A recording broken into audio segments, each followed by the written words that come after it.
Good morning, Codger Biker here, and look, heated grips, but can I still use my indicators? Your turn signal's still on. Sorry.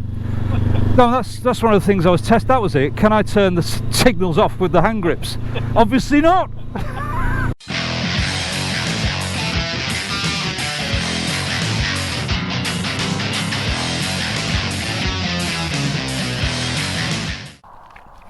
Quite chilly up there. Hopefully, I think we're heading back down again in a bit.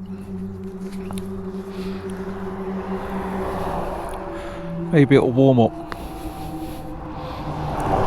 I would have very much appreciated some heated grips this morning, Scarlett.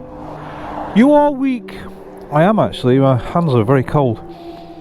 So yeah, heated grips are essential. I could have always brought my heated gloves, but I didn't think I'd need them.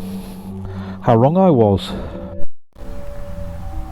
Really struggling. Annandale services. Still cold. I've got the shivers. I think I've got something.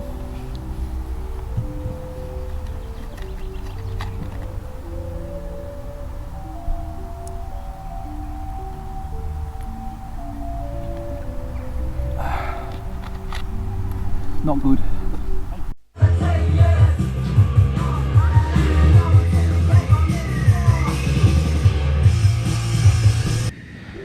Whoa, that is something else.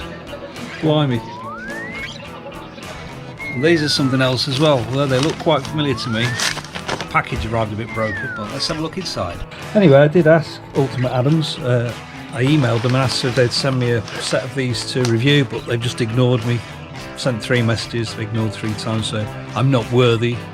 Anyway, I bought these myself with my own money from the sports bike shop. The reason I bought them is because to me they look very familiar. They may be badged UltimateAddOns, but they look, maybe it's a coincidence. I can say what I like because I bought these with my own money. They look identical with my Koso ones that I fitted to my KTM 690 Enduro R a couple of years ago. See the video here. Anyway, these will be going on hopefully to my CB500X. Hopefully they'll fit. These are £129. If you have heated grips fitted by Honda, I think they charge you £350 plus labour. So I should fit them myself, hopefully. I'm going to test them out first. Now, I had a message this week regarding the Thunderbox. Somebody said, oh, the Thunderbox was working fine until I fitted some heated grips and then it won't turn off. And I said to him, as a guess, is it the pulsing of the heated grips that's making the Thunderbox think the battery's still on or being charged? And it turned out it was. So although the Thunderbox is advertised as useful for heated grips, it looks like it might have a few problems. These don't take a steady current, well, at least the Oxford ones don't. When I've measured them in the past, it pulses, I think, for the different temperatures. In other words, rapidly turns on and off. And I think the Heeltech Thunderbox thinks that that's the bike charging the battery. So yeah, I digress, but it's just a point to note. This is connected to a 12-volt battery, not one off the bike, just a spare battery. So we've got blue, green, yellow, orange, red's the hottest. Give them a minute and see if they heat up, both of them. Yeah, they're getting warm, that's good. Asks, these do not get as hot as Oxford heated grips. I know that without even using these ones because my Koso ones are the same. They're okay, they're about the warmth of a KTM heated grip. If you've had a KTM heated grip, you know what I mean. Nowhere near as hot as an Oxford heated grips, but they don't have that horrible button. It's all integrated into the hand grip. I don't know if you can hear that, but rather bizarrely I can hear them buzzing. Now you'd never notice that on the bike. Both of them are buzzing. That's the pulsing of the... Can you hear that?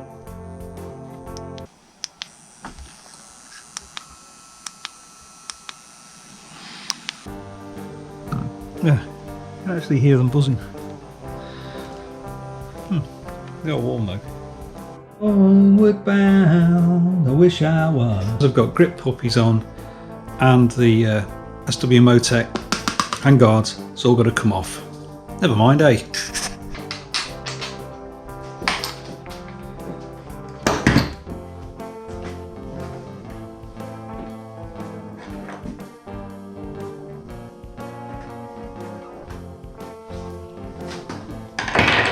Holding that, twisting that.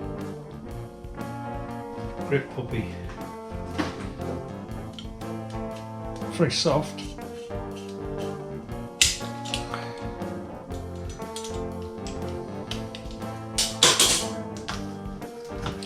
So I don't think there's any glue on that at all. It's just got ridges inside it, and there's ridges on here. So I might have to file this down, which could be a nuisance. So useful to know. I'll probably just cut the end of that off, but I'm going to use a surf form and just tape it.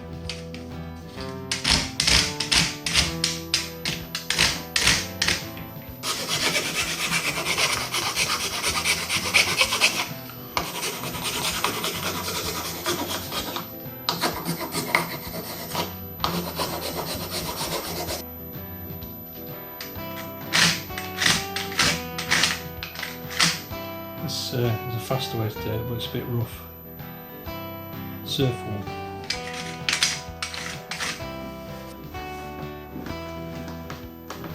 Try a bit of brake cleaner. It's not renowned for being a lubricant, is it?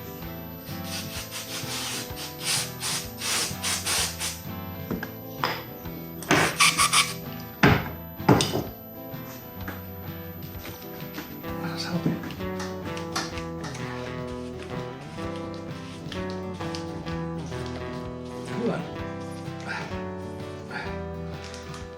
Right. Okay, that's gone on. Just use a bit of the that brake cleaner, just give it a little bit of lubrication. Gently does it.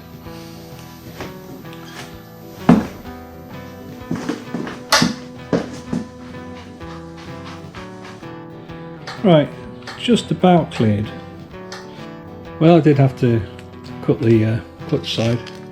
Has some glue on it, not a lot, but there is glue there. You can see it.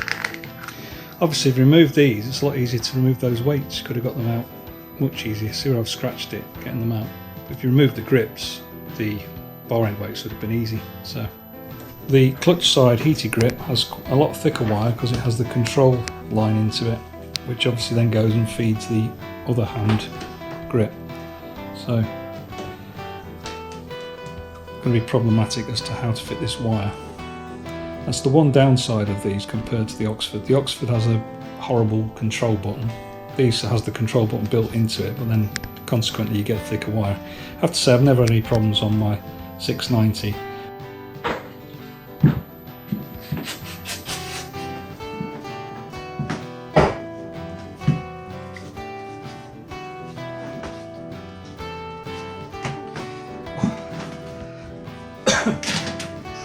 That wasn't easy. Anyway, there's the controller button. What I do find on the 690, and I've heard them say, it's very easy just to turn these off because you don't have to touch them once. But anyway, it's in position. To figure out the wiring now because the indicators are there. I don't want to get in the way of them. One of the things I often use for wiring on bikes is a extremely long cable tie. The idea being, when I put the daytime running lights on, so I fed it through here, thread the cable tie through and then pulled the wire through. So here is the wiring harness for the heated grips. This end's quite thin, so I hope to get this through so I can pull that through sufficient to reach the back here where I've got a plug, switched plug, to plug it in. In here,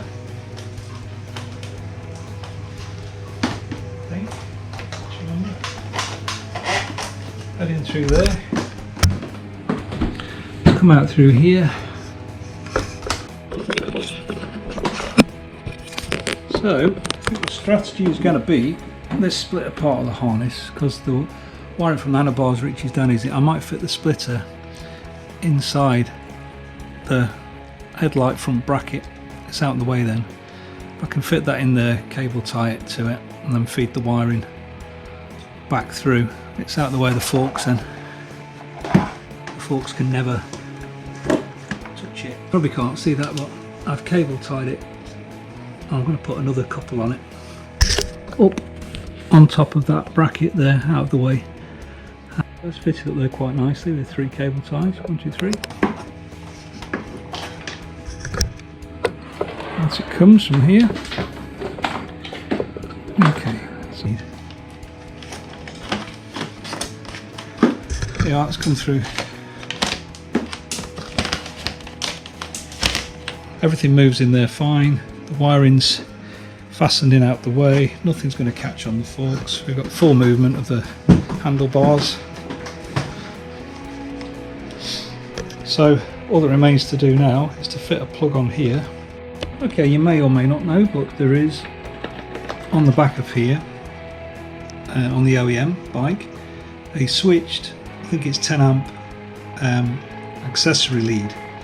I've attached a splitter lead to it to give me 2, one of which has gone to my front spots. Video at the end or above, there will be a link to it at the end. And this is a spare one because I made it 2 into 1, to which I'm going to attach the heated grips. Now it's got a blanking plug on it. That blanking plug is actually on there when you get the bike.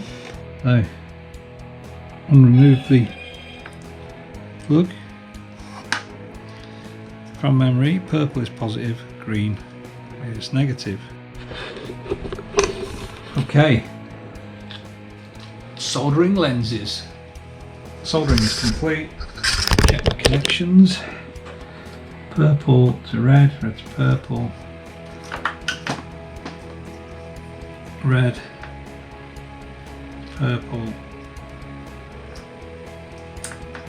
There we go. All done. Tidy that up a bit. That could be tidied up. Right, so the seat's back on. Hopefully nothing will blow. First up, when the ignition comes on, as I'm using the same switched line, the spotlight should come on first. Right, so we've got all our lights on. So press. Oh yeah, on. Red's the hottest. The throttle tube side actually is buzzing. Can you hear that?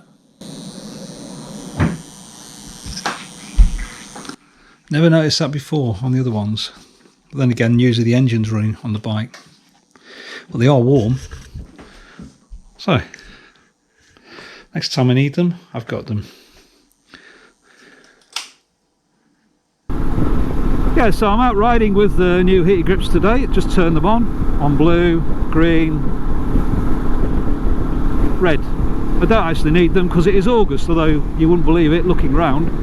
So they've come on, they work nicely. They're not as hot as Oxford heated grips, I knew that. I just didn't want the Oxford heated grip button clustering up the handlebars. Got enough garbage on there, so the button's integrated, nice and easy to use. I like that. Plus I'm used to them from the ones on the 690. The one downside is it makes it slightly more difficult on this bike for some reason or other. I think it's because the Honda indicator button is lower down to turn your indicators on and off. So I've just rotated it around a little bit and it's okay. I'll get used to it. Although interesting, when I set off, Dr. Joe's behind me said, "You haven't turned your indicator off." So just something to be aware of, that it's not ideal. Other than that, they seem great to me. And on that note, as I cross the Mersey, clouds ahead, lovely warm hands, Codger Biker is out.